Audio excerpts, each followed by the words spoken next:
But so I emailed Anthony. He's like, "What song do you want to be played into?" He's like, "Stronger" by Kanye West. So, okay. He's like, "Oh, you're serious? Really? You guys are doing that?" So I thought I left the entertainment business and I was back in Silicon Valley. But well, we're stoked to have Anthony tonight. Just to give you, for those of you who aren't familiar with Anthony, to give you a bit of background on him, Anthony was worked at Apple in the 90s out of school.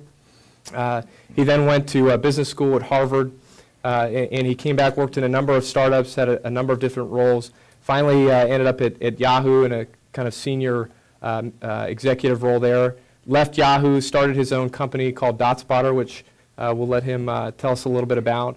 And DotSpotter was acquired by CBS 1 year and 1 day after it was founded. Wouldn't that be nice? And then Anthony subsequently ran CBS's interactive business for a number of years, and he recently left to found another company, start another company, Booyah Labs. What is Booyah Labs, Anthony? it's still in stealth mode, but what I could say is it's in the consumer internet space at the, I would say, the intersection of mobile and healthcare. Okay. So hopefully no one's working in that space. We just pivoted. Pretty broad. So we're going to talk about a number of different things. We're going to talk about a little bit about some kind of career things, your kind of untraditional path. I would say in some regards, some ways it's not, but and then startups, and then kind of move into kind of advertising and some of those different models. But talk about. I mean, were you always an entrepreneur? You started at Apple. Did you leave school thinking I'm going to go start a business, or was it I'm going to go learn? How did that process work for you? Well, I used to grow up in a family that I would say my parents might have been lower middle class, would probably be the best classification for it. So as a kid, I was always looking for actually businesses to start to make money. That kind of behavior continued when I got to college. I actually started a computer repair business actually in college, which actually subsequently paid for all my expenses in college. When I left college, I actually had a few routes to take when I left in the early 90s. And one of my passions growing up in the Bay Area was actually Apple, because when I was 13, I played with an Apple. I always loved the products. So they weren't hiring the year I was looking. And so what I did is I actually ended up cold calling them, I think, every business day for 6 months. And I got an interview, got a job there, and that's kind of how I ended up there. I always had the intention, though, of starting my own company. It was just that even at a younger age, I thought that I could benefit greatly from seeing how companies are run in larger enterprises.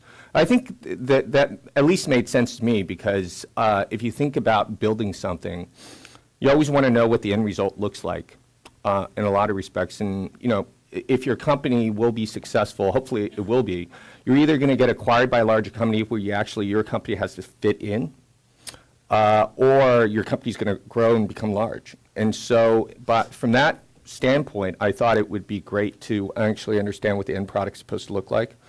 So I spent a number of years at Apple. I then took off to business school. And there, I think, I picked up more of the process. It didn't really teach me anything per se that I can read in a book, but I think it allowed me to learn quicker in terms of business models, kind of thinking and making decisions. And then I came out, graduated, and 6 months later, started my first company. So yeah. So, and I noticed some of them are, conspicuously missing from LinkedIn profiles. We had Naval here last month, and we started naming some of the companies. He's like, whoa, I don't take credit for some of those. But talk about, I mean, you've told me some of these stories. Talk about some of your kind of early failings, some kind of stories from some of these early startups before you were sitting in the startup grind, hot seat. This great accomplishment, this great honor that. Yeah. So I would say, well, first, when I started my first company, I didn't really understand what I was doing. It was, you know, I had an idea because I was working at a company called Inktomy. Have you guys ever heard of Inktomy at one time?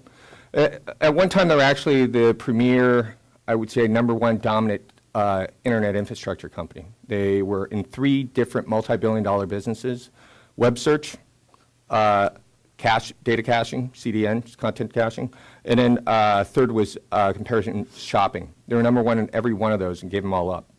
But at the time, when they were in the #1 position, I actually had an interesting perspective in terms of being able to see what was working, what wasn't on the web.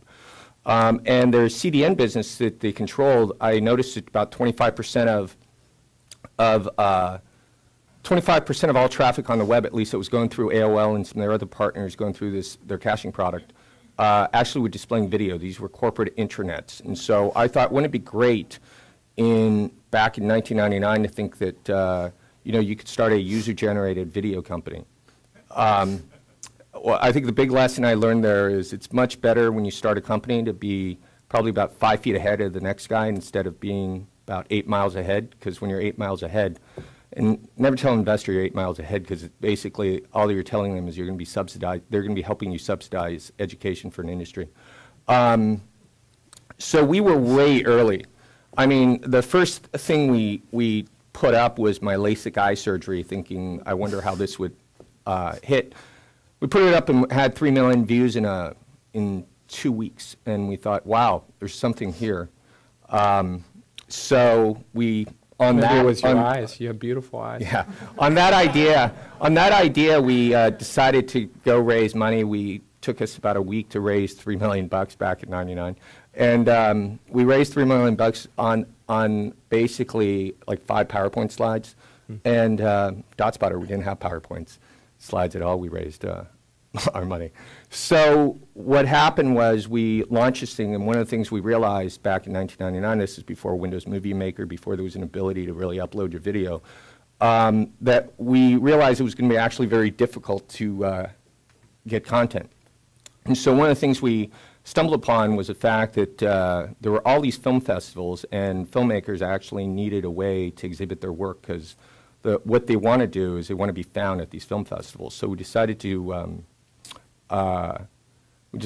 go into the business of trying to be a farm team for Hollywood. And you know, being young and naive, being an entrepreneur with no other options, I decided to start cold calling every Hollywood studio, telling them my bright idea about that we could disintermediate the industry, make it a lot more efficient. We could basically allow them to see hits, film, you know, that were going to be hits before they launched. It was a great idea to me. And so I sat down, actually had a meeting with Tom McGrath, who was a #2 guy at Paramount at the time. I got in through a business school connection. And so I walk in and tell them about how efficient my market was going, our product was going to be, and how we would actually help them find their next generation of stars. About 2 minutes into my conversation, when I said efficient and when I said easier, he stopped me in my conversation, almost swore me up and down, and said, you know, I'm at Paramount. I don't make anything. I don't manufacture a thing. I don't really actually finance anything. I get paid for getting in the way. So why the heck would I want your product? I love talking to guys like you so I can kick you out of the office, was basically what he said. And so, did he? No, actually, not until I asked for if he would if he gave me validation with my parking. But I think it was at that point that I realized that business was not going to work. But we actually ended up selling shows. It's funny because, as you know, when you start a company, you never know where you're going to end up. You kind of have an idea. You try to attack a big market, and then along the way, whoever tells you they have it all figured out is probably lying. But you continually kind of learn the industry, and you adjust in your behavior accordingly. We realized, actually, one of the things we realized was that we actually had really terrible films on our service. But people are watching these things, and we thought if you liked one crappy film, maybe we can suggest another crappy film for you to watch. And so we built this recommendation engine, and that was a piece I think that was interesting to movietickets.com. They were owned by Hollywood Media, and they were doing all the ticketing for AMC Theater at the time. I think they still do. And so they really liked our recommendation engine and thought that that could apply to their company. So that was a wild story. I think the other wild story that came out of that for startup experience is what I would say is 9 months into it, we had a buyout offer from a company up in Redmond for a lot of money. And it was going to be quite a return for our investors. This was like still 2000, or middle 2000, so they had just bought a music site and they thought they wanted to get in the video space. So we were jumping for joy thinking this was going to be awesome. And the first offer, our board was like, just get the deal closed, this is great. There was a kind of a delay in the negotiation process, and the thing went from, you know, tens of millions of dollars to, why don't you join us, we'll give you a nice signing bonus. Because that was quickly and how violently the market had crashed on us. And also, you know, I think if we look back, there were a lot of things that we could have done differently and better. One of them was to figure out the business model a lot earlier than we did. But, you know, those were learning experiences, and at the end we ended up with a great outcome for the company. Yeah, and you talked about at the beginning about, you know, entrepreneurs acquiring the skills that, you know, you want to build a great product, but you're also trying to like build this team, build an entity that is acquirable or is desirable to these big companies. What can you describe some of those traits or some of those things that make us a young company interesting to a big company? Yeah, so I've been on both sides. Obviously, I've been on the side of the startup where I sold 2 companies to larger companies, and then I've been on the larger company side, either at Yahoo or Inc2Me, or last when I was at CBS, where we were looking for companies to buy. And what I would say is that there's not really a cookie-cut formula for what companies are looking for. As an example, I think what you'll find is that in the Valley here, when you're trying to sell to Valley companies, a lot of people talk about platforms, and a lot of people talk about these great technologies. When you sell to media companies, which a lot more startups are selling to, actually platforms and technology matter a lot less. In fact, they don't get the premiums that you might think they will.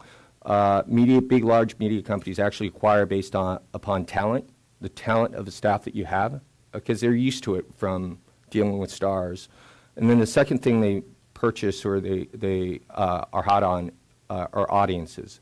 And so that's a different perspective than... Not the size of the audience, but actually... No, it's the size of the audience of the hopefully it's a consumer services company or a consumer company. If it's a consumer company, they're looking at large audiences because then they can plug into their existing businesses. You know, when I was at Inc2Me, I think we purchased based upon quote-unquote talent as well, but there was a huge emphasis there at Inc2Me on the technology that we were buying.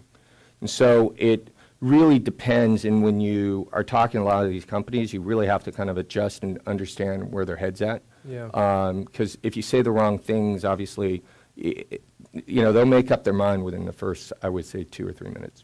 Yeah.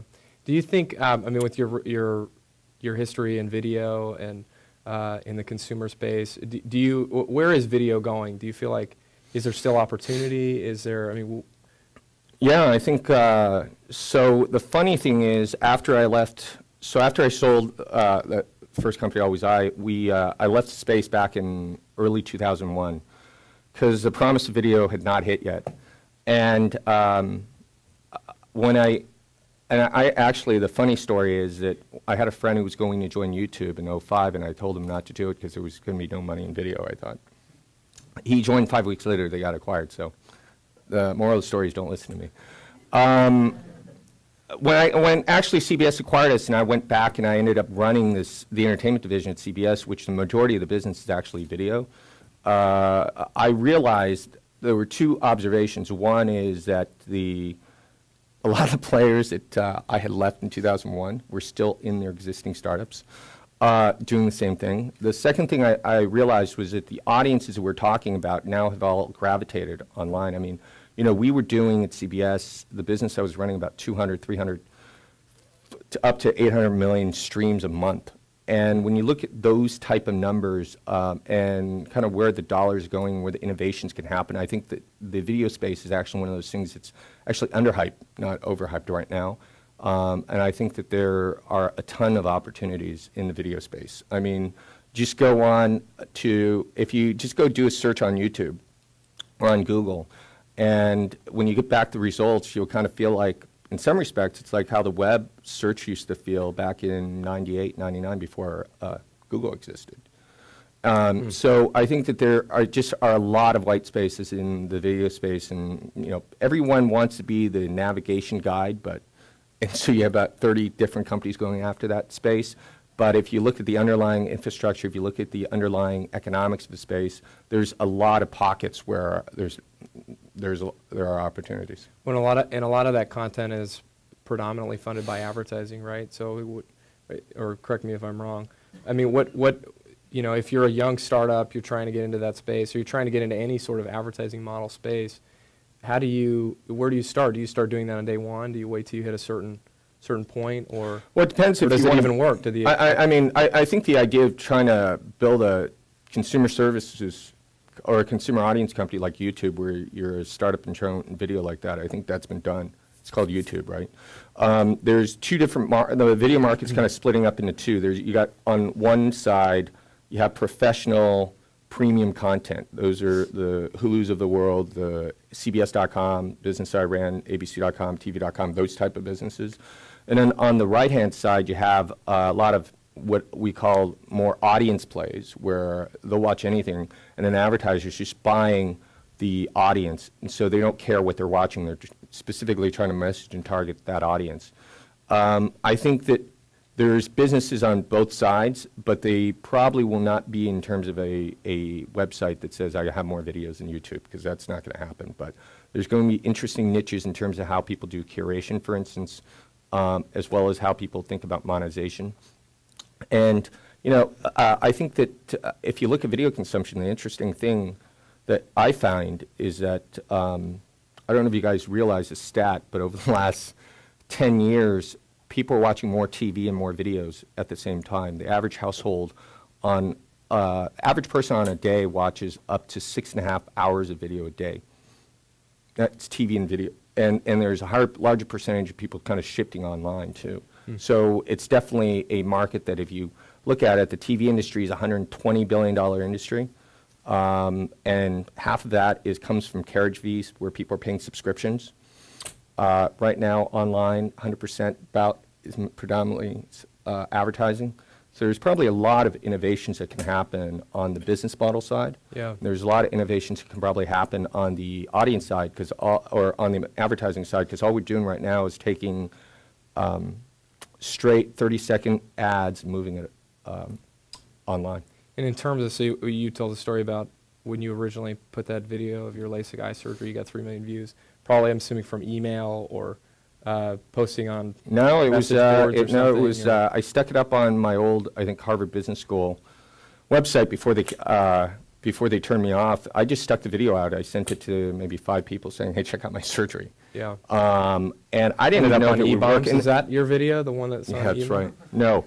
But at the time, if you remember, if you played it, actually, with Windows Media needed to load. It was a really painful process, and it was actually, you know, equivalent to today. I think it would have been about 300 million views. And so, I mean, today, so feels like we've had this big wave of like the LinkedIns and the Yelps who really built their infrastructure, built their sites on the back of Google and the back of Yahoo and these search engines. Do you see, you know, with the types of, you know, video views that you're seeing, are they still coming from search engines? Are they coming from social sharing? Where are these views coming from, and where do you see them coming from? I mean, I think video by nature, because the search experience is so crappy, you typically don't get a lot of good quality traffic coming from search right now. That's a fact. In fact, I think that there's companies like VideoSurf and others that are trying to fix that problem, but it hasn't been solved yet. So a large majority of recommendations are really coming from, I would say, good quality traffic are coming from the social network sites.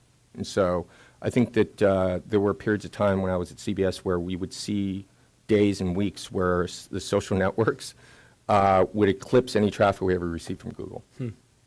I mean, the interesting thing about that to me is that right, no, it's very difficult for people to own social search, right? Because it's not embedded into Google. It's not, you know, baked into their algorithm.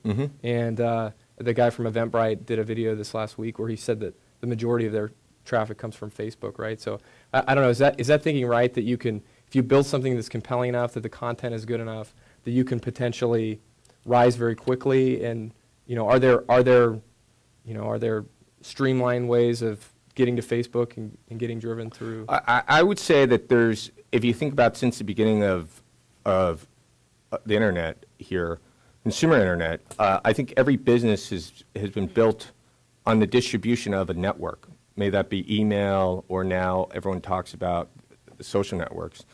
So I think that that's going to continue. What I think is more fascinating is that there's going to be certain networks or certain social networks that are much better at displaying certain types of content than others. For instance, I find myself now spending my newsreader has Twitter has become my newsreader, and most of my time, I never go to Dig, I never go to the other services now. My reading habits have really changed where I go to Twitter. I use the read later button, and I read it all on Instagram, and I might check out videos there too. I think that it's important for startups to think, as you guys are building your company, what is the exact use case, and try to optimize for those use cases, because it's different probably for everyone. What we knew on the premium content side is doing commercials on television, telling people to come watch videos, didn't really work. It was commercials didn't really have a strong effect in terms of, and it was because no one's going to go run their laptop and watch it when they're watching TV. But I think that what we found is that if you can build groups of people that have the same interests, you can probably ignite that community and get them to watch it when you want to, and gives them some rewards in the process. So you're starting this new company, right? I've been trying to figure this out. Like, so there are clearly these different paths, right? You have like this path of sell my company, then I become this angel investor, and I become a VC and do these different things. So it's been reported. Well, the selling price of your company was never reported. I'm assuming it's either in the millions or the billions, right? It was not there was no B attached, no. Well, okay. So can we break that? Is that it? So I would say it was a nice figure. Considering that we actually never received. So part of the story for DotSpotter is that we actually never received venture funding. In fact, we just raised $1 million. And then what had happened is our first business, the original premise behind DotSpotter, and the reason it was called DotSpotter, was when I left Yahoo, we actually made there were two acquisitions at Yahoo that actually fascinated me when I left in 2005. One was a photo company called Flickr. Second one was it was a geo-infrastructure platform called Where on Earth. And if you kind of looked at it, I thought the thing that was interesting was in the real world when I was watching my friends and my wife share photos. She would typically give people these photo albums saying, here's the pictures I took in Palo Alto, and here's the pictures I took in when we were in Hawaii. But on the web at the time, most of the photos that were shared were just based on tags, not very accurate ones. So I thought, wouldn't it make sense if you actually told a story and told a story of your life through maps? And so in each location, and when you clicked on San Francisco, it bubbles up. It's kind of like what Color's trying to do, except a lot more difficult problem because they're trying to figure out proximity too. So we went out with that idea, and to build up a use case that we thought people, because you want to create it where it feels like a game, right? To get the flywheel going. And so we decided to build a game based upon celebrity sightings, because when people spot celebrities, they always take their pictures. They always say, this is where I saw it. So we launched the Sundance Film Festival, I think, in early '07, and we had exploded. Yeah, it exploded. We had 2 users. One of them was me. So you start this thing and you say, wow, I guess that idea bombed. But what was interesting is our whole team were search guys. They were search engineers, and so they decided when you saw Alex Rodriguez, it would be really cool to show news attached to that person as well. And so that piece actually took off because we became kind of the tech meme for entertainment news. We also, Facebook wasn't open yet, so we built a Facebook basically for entertainment space, saying I was the first to see this new article. And that in turn drove a ton of traffic. And we had this traffic explosion. We sold ads. I think at our peak, 6 months after launch, we had a revenue month doing about 120K in revenue. And our company spend was, about 20, 30K. So the math kind of worked. But about, I think within the 10th or 11th month, we had this offer. And it was kind of an easy choice because we didn't really feel like we wanted to do the entertainment thing. And the fact that we didn't raise a venture round kind of gave us a lot of flexibility of what we wanted to do. So we discussed it as a team and made the decision that we were going to sell. We had two media companies that were actually interested in us, CBS and another media company in New York, and we went with the offer with CBS, and it turned out to be a good thing. And so you sell your company. You're back. So what is the motivation to do another startup? I mean, financially, you probably don't need to. You could go have some cushy job on Sand Hill Road, I would imagine. I mean, what is it that says to you, this is what I should start all over again now for the 12th time or something? Well, I would say the grass is always greener is one thing I've realized, because I was trying to, after I left CBS, I was actually planning to take a year off. And what I realized was I actually miss building things. And so taking time off with nothing else to do was actually not a lot of fun, especially when most of your friends are working. And so I went down the path of actually thinking about what I wanted to do with my life. And, I looked at a lot of different cases, and I don't think my personality is actually fit to be a venture capitalist, at least not right now. I mean, I've tried I've tried going away from the product side of doing businesses. Like I tried to be a consultant when I was in business school. I tried investment banking when I first graduated from undergrad, and I failed both times. Well, I think my job at Bain, I lasted really a total of like a few weeks. So I miss building products. I miss building things, and I miss. I also miss, I think, the office camaraderie. And so all those things have kind of brought me back to kind of thinking about, what to build. And I think that right now when you look at the space, there are just a ton of opportunities, I think, at least in the mobile consumer internet space, where, infrastructure is ready, users are accustomed to doing certain modes of behavior. And it's everything, at least when I looked at space 10 years ago, is happening now, or even more than 12 years ago, back in '99. And so it's an exciting time to do something, and that's kind of what brought me back. What should an entrepreneur trust his gut? They should trust their gut if they have a good track record. If the gut has a terrible track record, maybe not. I think that, but what I would say is that as business people, I always tell people I work with, as entrepreneurs, as people that are part of running startups, we actually get paid. Some of us get paid, but really we're in this to make decisions with imperfect information, and so you're never going to get everything analyzed. And I think it's important to make a determination when you want to jump in, and there's going to be decisions where you don't have all the answers, and you will have to rely on your gut, because the reason there are opportunities is because the space has not been defined yet.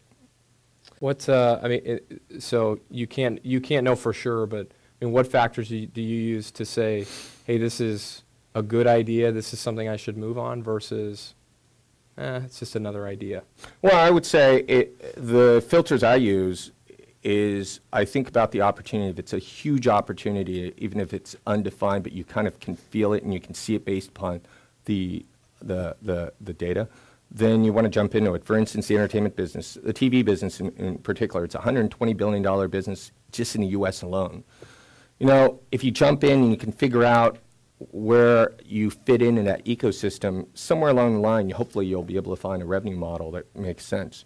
If you're jumping into a market where it's very small and your idea is a feature, then I would say maybe you should do more analysis and kind of figure it out. But I think that if you can jump into a market that you feel like is huge and you feel like an idea is big enough in that marketplace, like you can take a big portion of either how people use the service or a big portion of the attention, then I think that you should trust your gut. What's more important, the idea product or the team?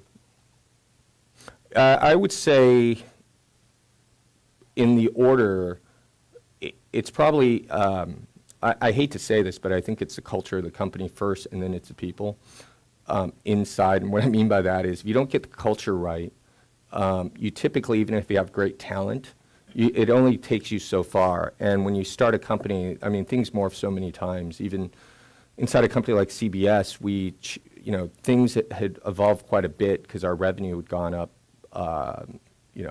hundreds of percentage points up. And in that time, people are good for certain stages, but they might not be as things evolve. I know when it hit a certain stage where we're making a huge amount of revenue that, there's certain people that don't want to be a part of it. But what you want to make sure you get right as you're building these companies, you want to get the culture right because you can acquire the best talent, but if you're not, if there's just ill will, I think it's difficult to build something big or special. So we have this series of questions we generally ask people to speak with us, and they all start with this preface of if you were a first-time entrepreneur. So if you were a first-time entrepreneur, would you apply for Y Combinator or the other incubators? Sure, I think it's a great program. It's probably the it's kind of like the Harvard Business School for startups. I think it provides a great opportunity, especially for people that don't have a network. It's a great place to start. I guess the question I would have is, as that program scales and there's other programs like it, I would rely less on the fact that there's a platform there, take its advantage that it's a learning platform. But at the end of the day, the entrepreneur is still the one responsible for running their company. So I've seen situations where people go in and get advice from a guy or a girl that might have looked at their business for half an hour and gave these advice, and they thought, I need to do everything that person said. I would say kind of go in with open eyes, and it's an entrepreneur's job to kind of go through it and filter out what's good and bad. Would you launch your company at a conference like Disrupt or Launch? Probably not. Why not? I think that, and I say this, respectfully to both those conferences.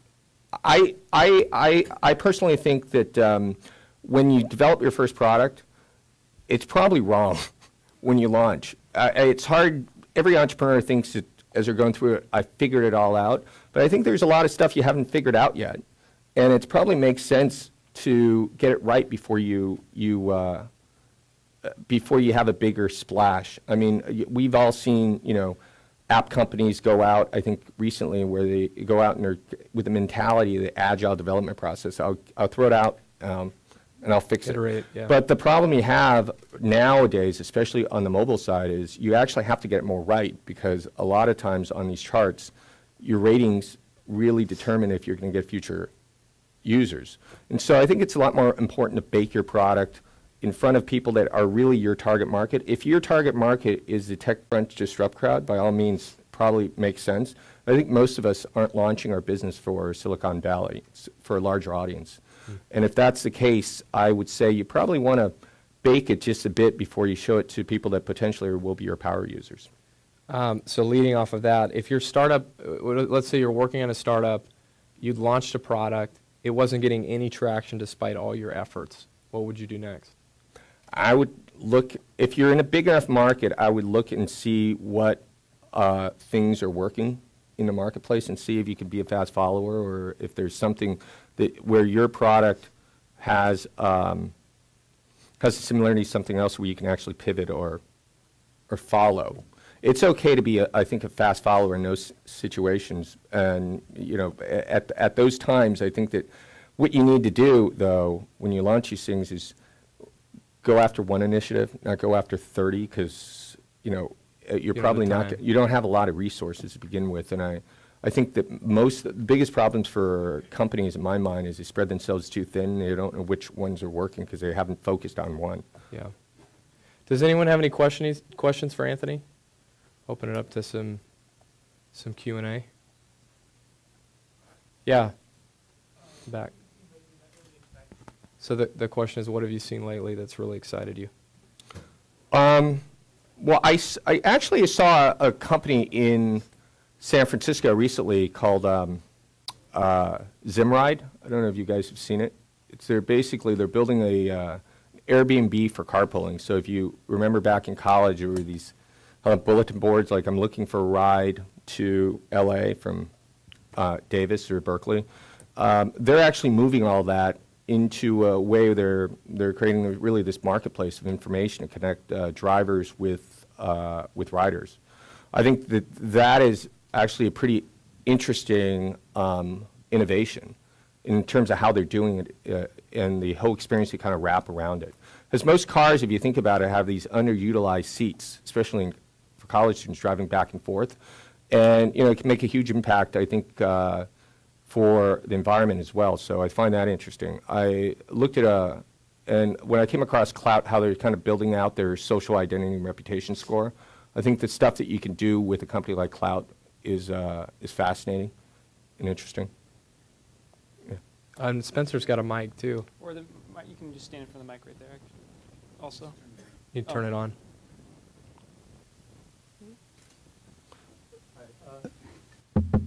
Do you have any advice for specifically to a game company starting up? Like a social game company, or like you're going to make Xbox games, or what? Social? Mobile, or just? Mobile. Mobile social. I would say my advice there is you got to, for all businesses right now, I think the thing people have to figure out, and this is what Reid Hoffman said to me when I was leaving Yahoo, is you got to figure out your distribution strategy. It's just as important as just building a product. Because I think most companies, most people when they work inside other companies, they think about building a product all day long. But if you remember, before Apple had built out their Apple stores, they actually had a distribution problem as well. And so if you haven't, I would say spend just as much time as you think through the product on your distribution strategy. And it's probably going to be time well spent. In fact, I might actually spend more time thinking about the distribution strategy than I would building the product for your first phase. Yeah. I just wanted to find out if you had maybe a top 5 other entrepreneurs that you've run into over the years that stand out and have made an impact on you, and why. So I'll just repeat the question. Top 5 entrepreneurs, or a couple of entrepreneurs that you admire or consider to be overly amazing? Well, I mean, I am actually impressed with a lot of entrepreneurs. Don't say me. I don't. I mean, was that just let's move somebody else? I think everyone. I'm impressed actually on every time I come across an entrepreneur. I come away impressed in one way or another, because in a lot of respects, a person who starts a company is really one of the few people that's actually sticking their neck out. And you've seen it. It's so easy in a meeting for people to kind of fold their arms and lean back and not participate. So I think there's the trait of actually trying to do something is a trait that is to be admired.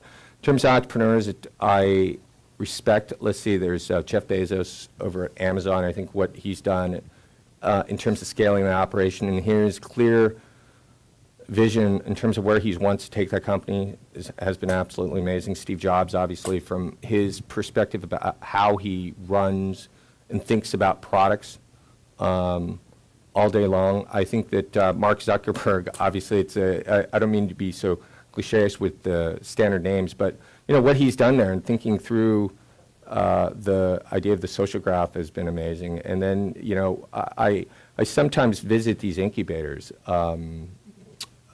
in San Francisco, and I think that when I visit some of those incubators I come across, I'm always amazed at the enthusiasm, I think, of most of these entrepreneurs who want to learn. of something they actually haven't figured out. And for the ones that are actually building products that they want to use themselves, I think those are the ones that really come out in terms of their passion. It's a trait I do admire.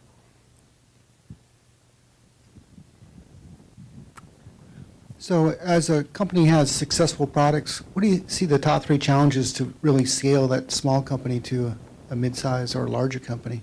So I think the biggest challenge as a company becomes successful is determining what are the 1 or 2 things you actually are going to determine as your factor of success. So it's just in nature when you're small, you can be very nimble and you can kind of try various different things, and when you track it, you actually get a lot of noise in the process. I think as you think about scaling up an operation, the key thing is to figure out what will be the key drivers for making your company or your product successful. As an example, I visited a company yesterday who I was actually really interested to invest in, and they've had they've actually had a pretty good growth spurt up to this point. Now they're trying to figure out what they want to do because they've been successful in terms of in the college market. They've been successful kind of going after the event space. They've been successful in terms of going after this other space. And I think that if you really want to be successful in one of those and you want to scale, you're going to have to pick a market, and you're going to have to figure out what is the one thing that you want to focus on. So for the company, is it revenue? Is it going to be users? I think in their case, they're building a marketplace, so it's based on liquidity. If you can kind of focus on liquidity first, I think revenue, users, everything else kind of is part of that equation. And I think for a lot of companies, as they're going through that growth stage, sometimes they put too many what they call key KPIs or key performance indicators up, and they focus on all the wrong things. In fact, a company can't probably focus on more than 1 or 2. And we've seen that when we've had businesses that I've run in the past through different divisions. If they come back and say they want to focus on 3 or 4 things, they usually fail. Great. Can we give Anthony a round of applause?